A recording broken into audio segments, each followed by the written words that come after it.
પવિત્ર ગિરનાર પર્વત ઉપર આજથી પ્લાસ્ટિક મુક્ત કરવાની શરૂઆત કરવામાં આવી છે, જેમાં ગિરનાર ઉપર જતા યાત્રિકોને પ્લાસ્ટિક લઈ જવા પર પ્રતિબંધ મૂકવામાં આવ્યો છે અને પ્લાસ્ટિકનો ઉપયોગ કડકપણે બંધ થાય તે માટેના વૈકલ્પિક વ્યવસ્થા કરવામાં આવી છે। જૂનાગઢના ગરવા ગિરનાર ઉપર પ્લાસ્ટિકને કારણે થતા પર્યાવરણના નુકસાનને અટકાવવા માટે હાઈકોર્ટમાં દાખલ થયેલી પીઆઈએલને પગલે જૂનાગઢ વહીવટી તંત્ર દ્વારા આજથી ગિરનારને પ્લાસ્ટિક મુક્ત કરવાની શરૂઆત કરવામાં આવી છે, જેમાં પ્લાસ્ટિકની કોઈ પણ વસ્તુ ગિરનાર ઉપર લઈ જવા માટે પ્રતિબંધ મૂકવામાં આવ્યો છે, જેનું ચુસ્તપણે પાલન કરવામાં આવશે।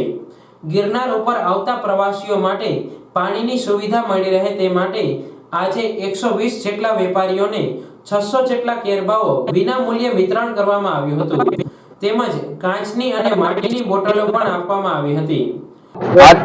આજથી જ અમે જે આ કલેક્ટર સાહેબ તથા ધારાસભ્ય શ્રી તથા ભૂમિબેન કેશવાલા મેડમ તથા ફોરેસ્ટરના સાહેબુ જોશી સાહેબ તથા રોપવેના મેનેજિંગ ડાયરેક્ટર તથા સવાણી કંપનીના રાજેશભાઈ, આજે આ બધા અમારા તમામ વેપારીઓ 120 દુકાનધારકો જે ગિરનાર પ્લાસ્ટિક મુક્ત કરેલ છે અને આજથી જ અમે વેચાણ બધું પ્લાસ્ટિકનું બંધ કરેલ છે અને આજે જે અમને નિઃશુલ્કે એમને જે આ કેરબા આપણે દીધા છે એ કેરબા એક દુકાનધારકોને 20 અને જે માટીની બોટલ છે એ બોટલું બધા ફરજિયાત અમે દુકાનધારકોએ નક્કી કર્યું છે એ જ બોટલું વાપરશું, એ સિવાય કાંઈ બીજો પ્લાસ્ટિકની કોઈ પણ જાતની અમે ચીજ એવી છે એ વેચશું નહીં, એ બધા દુકાનધારકોએ અમે નક્કી કરેલ છે।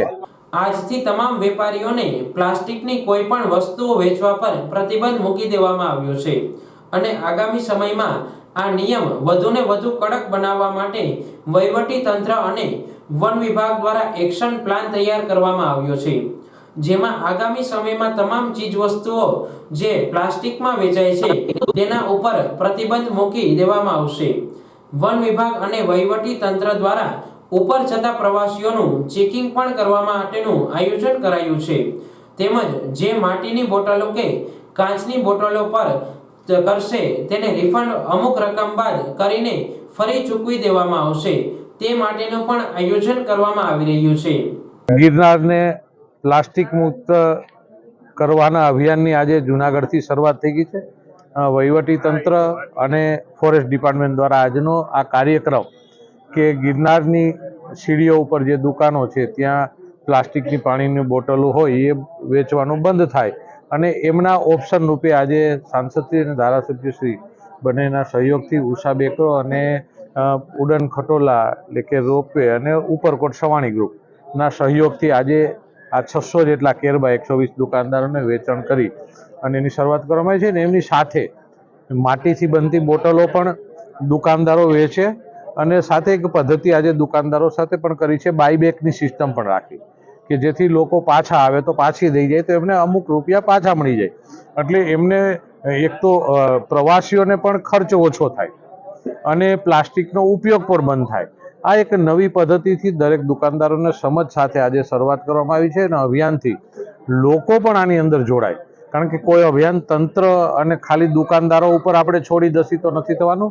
લોકો જે પણ પ્રવાસીઓ આવે છે એમને પણ સમજવાની જરૂરિયાત છે કે ગિરનારની અંદર પ્લાસ્ટિક લઈ આવવાનું બંધ કરી આવનાર દિવસોની અંદર ભવનાથ ક્ષેત્રથી લઈને સમગ્ર ગિરનારની અંદર તમામ જાતની પ્લાસ્ટિકની ચીજ વસ્તુઓ કે કોઈ પણ ફૂડની આઈટમો વેચવા ઉપર પ્રતિબંધ કરવામાં આવશે, એનો ઓપ્શન તૈયાર કરવામાં આવશે। ખાલી વેપાર ધંધો બંધ કરી દેવો, કોઈ ગરીબ માણસની રોજીરોટી છીનવી લેવું એ બિલકુલ એક પ્રયાસ નથી સરકારનો કે તંત્રનો। રોજીરોટી પણ મળવી જોઈએ, ગિરનાર પણ સાફ રહેવો જોઈએ અને દરેક આવનાર વ્યક્તિને પોતાની વસ્તુ પણ મળવી જોઈએ।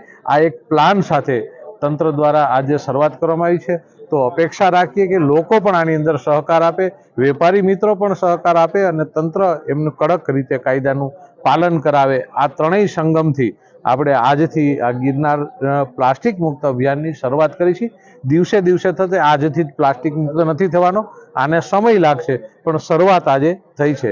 ત્યારે આ શરૂઆતની અંદર તમામ લોકો અને મીડિયાના લોકોને પણ મારી વિનંતી છે કે તમામ લોકોને એક પોઝિટિવ વેથી હર સમય અંતરે ગિરનારને પ્લાસ્ટિક મુક્ત બનાવવા માટેના અભિયાનની અંદર આપનો પણ યોગ્ય સહયોગ રહ્યો છે, ત્યારે આપનો પણ મળતો રહેશે. આભાર. વંદે માતરમ. ભારત માતા કી જય. જય જય ગરવી ગુજરાત.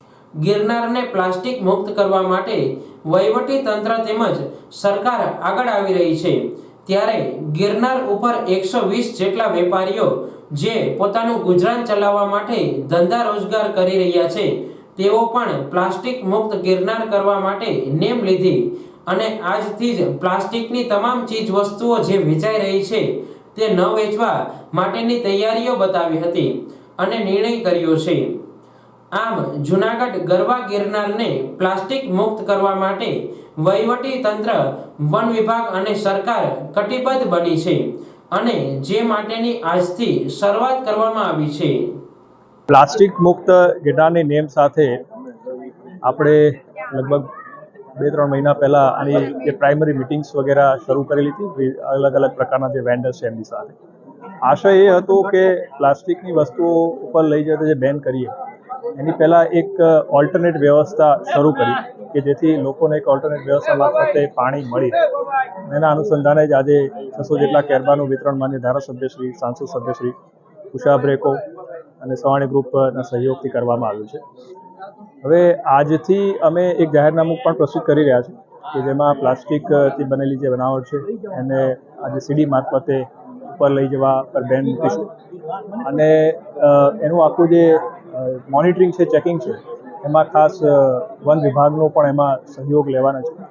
કારણ કે આપ જાણો છો કે લોકો જ્યારે સીડી મારફતે મારો કે પ્લાસ્ટિકની બોટલ કે લઈ જાય તો એ જે ફેંકે છે એ જંગલ વિસ્તારમાં છે અને જંગલ વિસ્તારમાં ઓલરેડી પ્લાસ્ટિકનું બેન છે, એટલે એ ખાસ મોનિટરિંગ રહેશે. ઉપરાંત જેમ ધારાસભ્ય સાહેબે જણાવ્યું એમ આગામી સમયમાં એક પરમનન્ટ સોલ્યુશન માટે પણ એક પ્રોજેક્ટ તૈયાર કરવામાં આવ્યો છે, જેમાં સરકારશ્રીમાં રજૂ કરી અને એને આગામી સમયમાં અહીંયા ઇમ્પ્લિમેન્ટ થાય એવો ખાસ લાંબા ગાળાનો અમારામાં પ્રયાસ છે. પણ તમારા મારફતે તમામ જે યાત્રિકો આવે છે એમને પણ મારી ખાસ વિનંતી છે કે અમારા આ એક નવીન પગલાંને આપ સાથ સહકાર આપો. આપનો સાથ સહકાર હશે તો જ આમાં અમને સફળતા મળશે અને ગિરનાર પ્લાસ્ટિક મુક્ત રહેશે. ધન્યવાદ.